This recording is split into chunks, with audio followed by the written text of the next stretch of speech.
بدوي في الحج دخل حمام حريم، صرخوا عليه، قال لهم إيش فيكم؟ حاج عن أمي.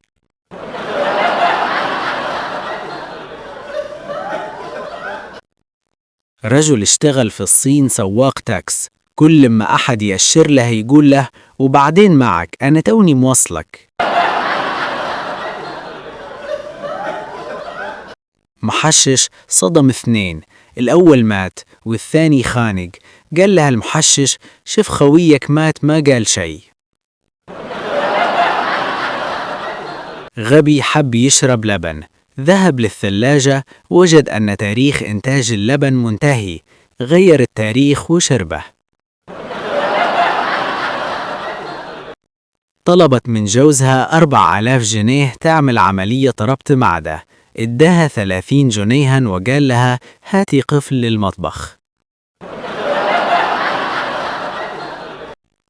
2 يحششون في المقابر، دخلت الشرطة عليهم، واحد منهم فر والثاني قالهم أنا ميت بس طالع أعرف إيش الأخبار. مرة واحد مدمن تاب، رمى كل المخدرات في بركة، شوي طلعت سمكة من البركة تقول أنا تمساح.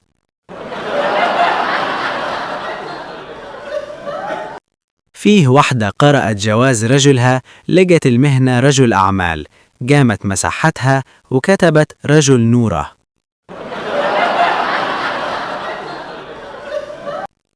واحدة تقول لزوجها اطرد السائق، بغى يذبحني مرتين، رد خل نعطيه بعد فرصة.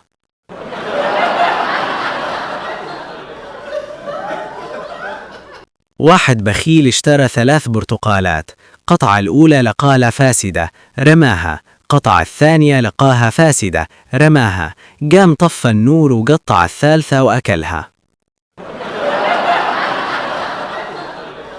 سعودي بيغيظ جوزته بالشغالة الهندية، قال لها الشغالة تلاحقني في كل مكان، قالت له ما هم يعبدوا البقر.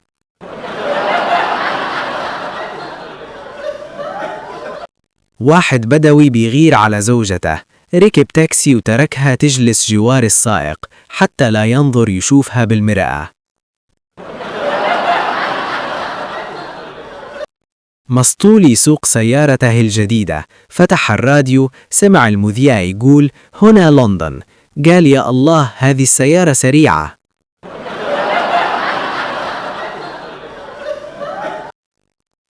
خليجي مسطول بيقول لزوجته سرحانة في إيش؟ ردت عليه نفس اللي انت سرحان فيه، رد منك لله تريدين تتزوجين علي؟